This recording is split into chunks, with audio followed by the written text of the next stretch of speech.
Bonjour et bienvenue à Suivez-moi, la seule émission qui passe en revue les publications des personnalités connues du web. Mon nom est Sabine Daniel et je suis contente de vous retrouver pour une 6e saison en direct de ma maison. Aujourd'hui, on rencontre Marie Gagné. Elle a plus de 100 000 abonnés qui la suivent sur sa page YouTube et IG. Cette mannequin est aussi une influenceuse qui fait l'éducation sexuelle sur ses plateformes numériques. Cette ex-célibataire à bout est la seule à avoir trouvé l'âme sœur en ondes. Bonjour Marie. Ça va bien? Oui, ça va super bien. Alors, nous, on s'est rencontrés dans l'émission Célibataire à bout, mais on va retourner avant de connaître un peu ta vie, parce que tu as grandi en Gaspésie. Quel type d'enfant que tu étais quand tu étais jeune, avant les médias sociaux? Oh mon Dieu, en Gaspésie. J'étais vraiment un enfant très calme. Je sais que c'est étonnant quand vous regardez mes plateformes parce que j'ai vraiment beaucoup d'énergie, mais j'étais vraiment calme. J'étais vraiment un enfant très artistique aussi. Je pense que je t'en avais déjà parlé, mais mes parents ils ont une école de cirque, fait que j'ai grandi là-dedans. Fait que j'ai toujours eu quand même un esprit très artistique, si je peux dire. Puis ouais, c'est ça, j'ai toujours grandi sur le bord de la mer, fait que être à Montréal, je m'ennuie un peu de ça. Ouais. Ben oui.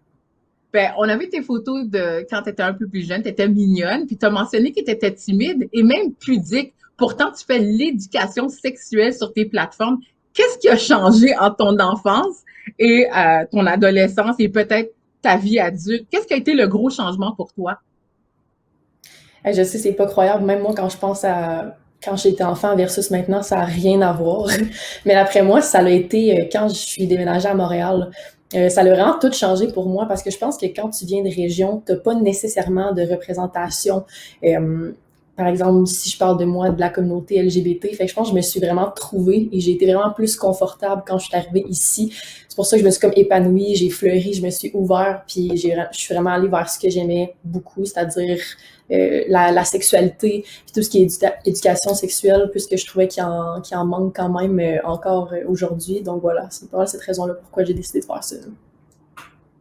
Puis après la pause, on va parler aussi de tes débuts en tant que mannequin, parce que c'est ça, c'est là que tu as commencé, parce que tu es venu à l'école étudier, puis ensuite tu as découvert le maquillage. Après la pause, on en parle.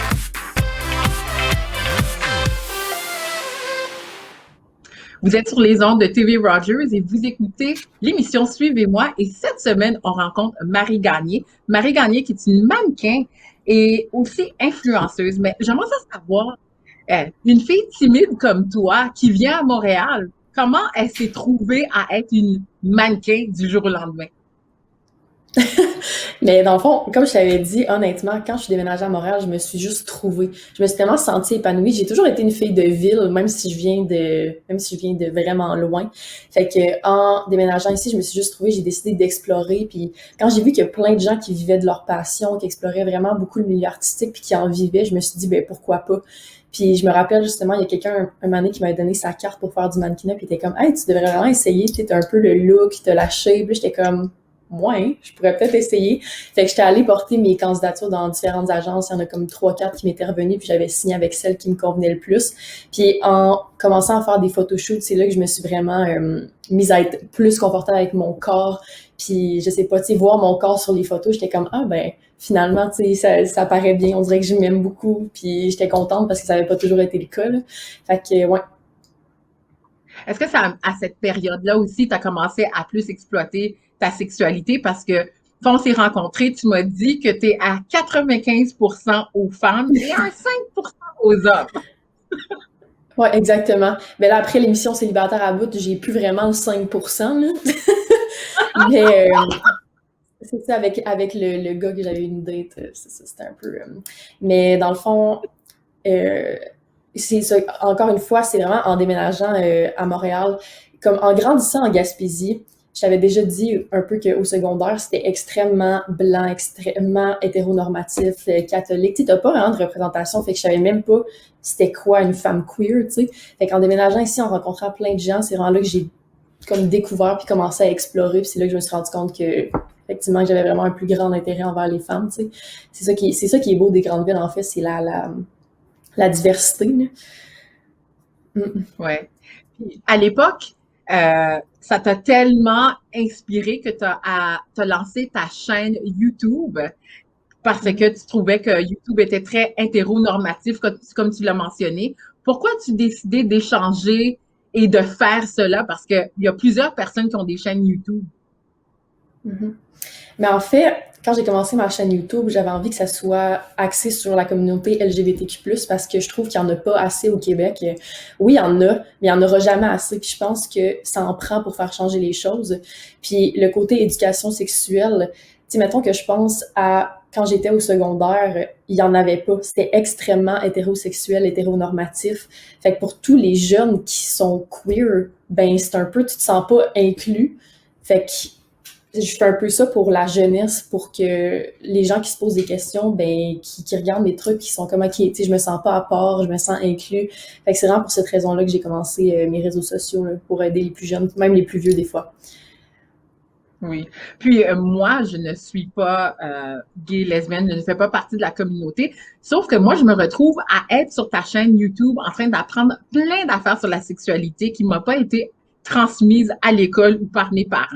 Est-ce que tu penses qu'il y a d'autres, est-ce que tu as une grande population de personnes comme moi qui suivent ta page YouTube? Surprenamment, oui. Mais je pense que la sexualité, c'est pour tous, là, peu importe ton identité sexuelle, ton identité de genre. Tu sais, j'ai beaucoup d'hommes hétérosexuels qui regardent mes vidéos justement parce que, tu sais, je parle beaucoup des femmes, donc ça les intrigue de savoir comment ça fonctionne. Fait que je pense que c'est vraiment pour tous. C'est une plateforme vraiment inclusive, donc voilà. Tu donnes beaucoup de trucs et astuces. Quelle a été la vidéo la plus virale selon toi qui informe aux hommes et aux femmes comment prendre soin de la femme? On a le droit de parler de ça en ondes, mais Oui, c'est on a le la droit. vidéo, en fait. Ok, parfait. Mais dans le fond, c'est ça, je parle de comment faire du sexe oral chez la femme. Fait que c'est vraiment la vidéo qui a été une des plus populaires, je dirais, là. Puis c'est surprenamment, normalement, c'est un genre de 90% que c'est des femmes qui regardent les vidéos, puis j'ai un 10% que c'est des hommes. Et sur cette vidéo-là, c'est 75% des hommes qui l'ont regardée. Fait que c'est vraiment des hommes Wow! qui voulaient savoir comment ça fonctionnait. J'étais tellement surpris, j'étais comme, bon, ben tant mieux. Après la pause, on va continuer à parler de sexualité, de trucs et surtout de ton expérience sur Célibataire à bout.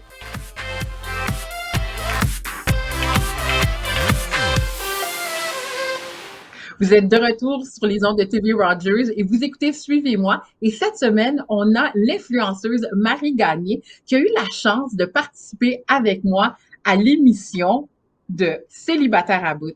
Marie, on se connaissait pas. Puis nous, Non? on a fait notre audition autrement, contrairement aux autres. Toi, comment t'as soumis ton audition? Parce que on était déjà en pandémie. Oui, exactement. En fait, c'est vraiment drôle, mais c'est un des idéateurs, Sacha Bourque. On se connaît déjà, on s'était déjà croisés dans des événements. Puis une année, il m'a juste envoyé un message. Je me rappelle, il m'avait envoyé ce message-là le 1er avril, c'est-à-dire le poisson d'avril. Et il m'avait dit, est-ce que ça te tente de participer à une émission qui s'appelle Célibataire à bout? Dans ma tête, j'étais comme, ah ah ah, très drôle, quel beau prank. Tu sais, une émission qui s'appelle Célibataire à bout, voyons. Puis finalement, il était comme, non, non, c'est vraiment vrai, regarde en ligne, il y a des articles dessus. J'étais comme, ben oui, c'est vrai. Fait que finalement, il était comme, on recherche quelqu'un de la communauté LGBT, puis je pense que ton profil s'affiterait vraiment avec, tu sais, le casting. Fait qu'il était comme, envoie-moi juste ton audition. C'est ça que j'ai fait, puis finalement, 2, 3 jours après, il m'est revenu, puis il était comme, la prod, t'as vraiment aimé, on aimerait ça que tu sois dans le show. J'étais comme, parfait. Tu sais, je m'attendais pas tout à ça, puis le 4 jours, je savais même pas que cette émission-là existait, puis 4 jours après, j'étais castée. Ouais. Puis, est-ce que tu étais anxieuse? Moi, j'avais un peu d'anxiété par rapport à ça, dû à comment les gens me percevraient. Toi, est-ce que tu avais des appréhensions ou des préoccupations par rapport à participer à cette émission? En fait, pas du tout. Je pense que je suis la personne la moins stressée de la planète, là. Je veux dire, je suis déjà vraiment exposée en ligne. J'ai, tu sais, juste à être présente sur les réseaux sociaux. Je veux dire, ma vie est affichée 24 heures sur 24. Les gens me connaissent déjà. Puis, je suis vraiment restée moi-même de A à Z durant le tournage. Fait que je me suis dit, soit que les gens vont m'aimer, soit que les gens m'aimeront pas. Puis, advienne que pour eux, là. C'est vraiment comme ça que j'ai pris le show.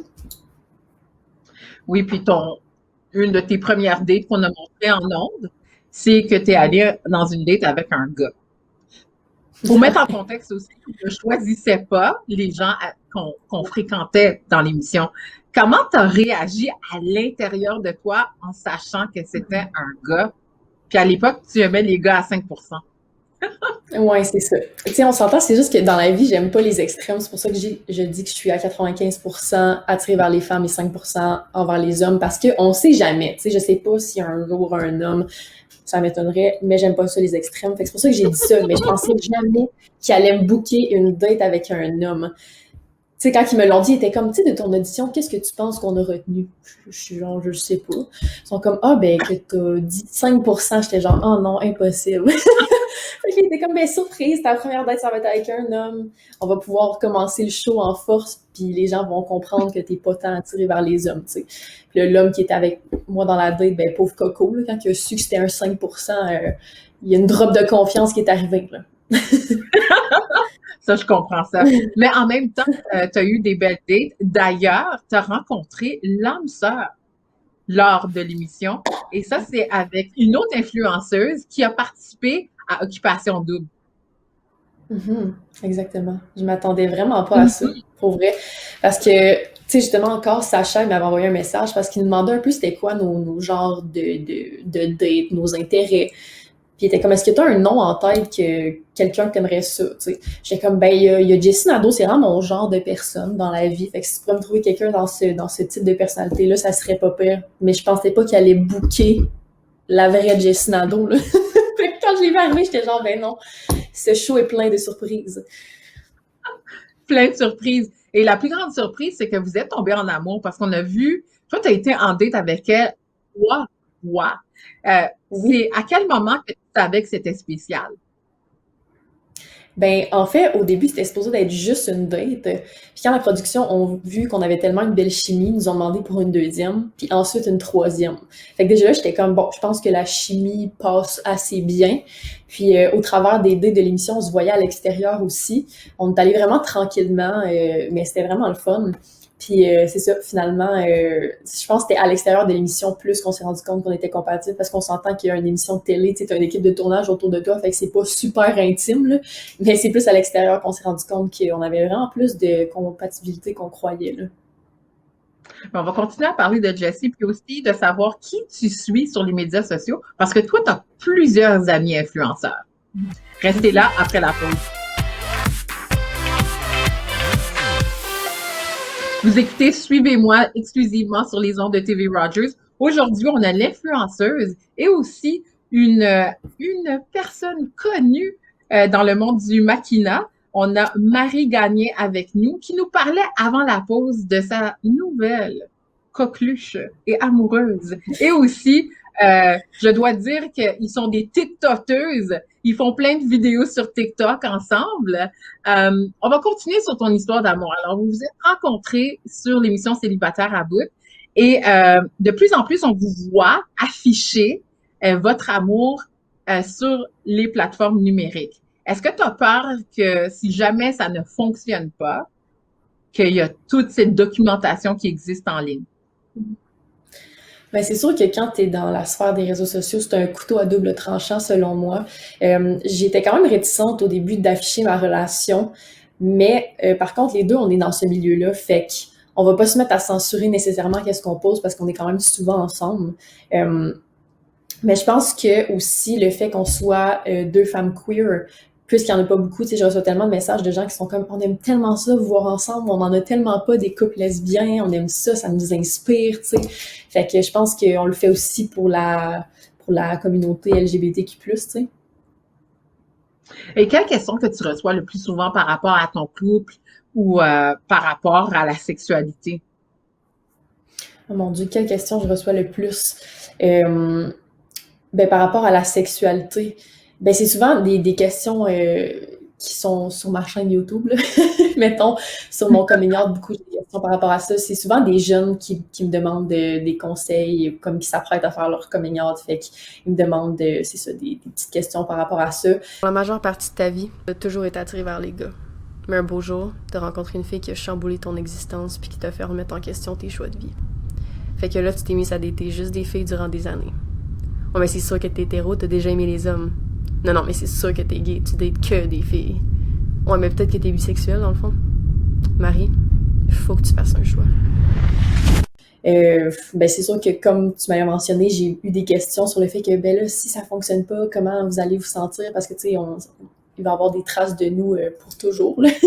Mais c'est ça, je pense que, comme je dis, c'est une décision qu'on a prise ensemble puis qu'on est prête à assumer. Là. Voilà. Mhm. C'est bien de l'assumer parce que ça fait partie de la vie quand on fréquente quelqu'un, ça se peut que ça fonctionne à vitam aeternam. Et des fois que ça se termine. Mais on vous souhaite une grande longévité. Et pour continuer sur ça, toi, tu as beaucoup d'amis influenceurs et influenceuses. J'aimerais ça savoir qui tu suis pour te garder motivé. Euh, qui je suis pour me garder motivée? Ok, dans mes amis influenceurs, ben j'ai ma coloc Gabrielle Marion, qui est une femme trans, qui est super inspirante. Elle a en fait archivé au complet sa transition. Fait que tu la vois quand elle était un homme, puis tu la vois maintenant. Elle parle de ses opérations, elle a même écrit un livre. C'est vraiment quelqu'un d'extrêmement inspirante. Sinon, j'ai mon amie Cassandra Bouchard, elle a fait vraiment de l'humour. Fait que ça, je pense que c'est le fun pour se divertir un peu. Quand t'as une grosse journée, t'écoutes ses vidéos, puis c'est super léger, tu sais. Sinon, dans des influenceurs qui sont pas mes amis, je suis un compte qui s'appelle The Vulva Gallery. C'est vraiment un compte inspirant. En fait, c'est plein de femmes à travers le monde qui, en fait, ont envoyé une photo de leur vulve. Puis il y a un artiste peintre qui le peinture et écrit l'histoire de la personne en dessous du dessin en tant que tel. Fait que dans le fond, cet account-là permet de décomplexer, en fait, l'image qu'on a des parties génitales féminines. Fait que c'est vraiment, vraiment bien, tu sais, parce que souvent, on a un idéal de à quoi ça devrait ressembler, tu sais, avec la porn et tout. Mais ça, tu vois qu'il y en a plein, puis ça décomplexe vraiment. Fait que ça, je recommande à tous de suivre cet account. Wow, j'adore ça. Et est-ce que tu suis Jessie Nadeau également? Bien sûr, ça c'est un de mes comptes préférés. Ouais, mais ça fait quand même. Le pire, c'est que ça fait un bon 3 ans là, qu'on se connaît. En fait, on se connaissait déjà avant le show. Fait qu'on on a déjà même pris des photos ensemble en 2018. On a déjà fait des vidéos Wow. YouTube ensemble en 2018. Fait que c'est vraiment drôle de se voir quand les deux on était en couple avec des personnes différentes. Puis me dire que maintenant on est Wow. ensemble, c'est vraiment drôle. Ouais. Ah, Fait que wow. Mais voilà. c'est le fun. Tu donnes de l'espoir aux gens qui ont un petit crush sur quelqu'un, puis éventuellement, peut-être ça va arriver éventuellement. Après la pause, on va parler et savoir davantage les applications que tu utilises dans ta vie de mannequin et aussi d'influenceuse. Restez là et tout de suite, on parle davantage avec Matt Gagné.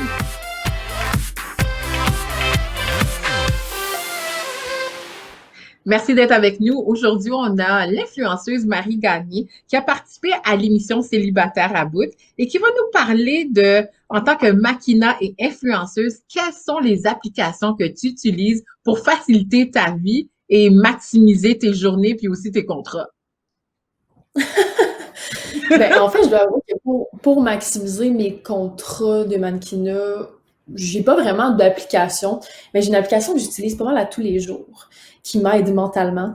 C'est une application d'astrologie qui s'appelle CoStar. Tu le sais, je Oh, suis wow! vraiment intéressée avec l'astrologie. Tu sais, quand on en parlait, je voulais savoir ta carte du ciel, tes planètes. J'aime tellement ça. Ça m'intéresse vraiment. Fait que ça, c'est vraiment une application complète, en fait, qui te montre au complet ta charte astrologique, si je peux dire. Ça te dit un peu ton horoscope, comment tu te sens aujourd'hui, avec qui tu devrais avoir des interactions, qu'est-ce qu'il te conseille de faire. Tu peux même voir ta compatibilité avec tes amis. Donc, c'est vraiment super. J'aime vraiment l'astrologie. Fait que je conseille à tout le monde CoStar. Puis en tant qu'influenceuse, c'est le fun de savoir que ça existe. Je vais peut-être le consulter parce que moi aussi, Mhm. j'aime l'astrologie. Mais en tant qu'influenceuse, je sais on doit faire plein de choses sur les plateformes sociales comme YouTube, Instagram, Facebook.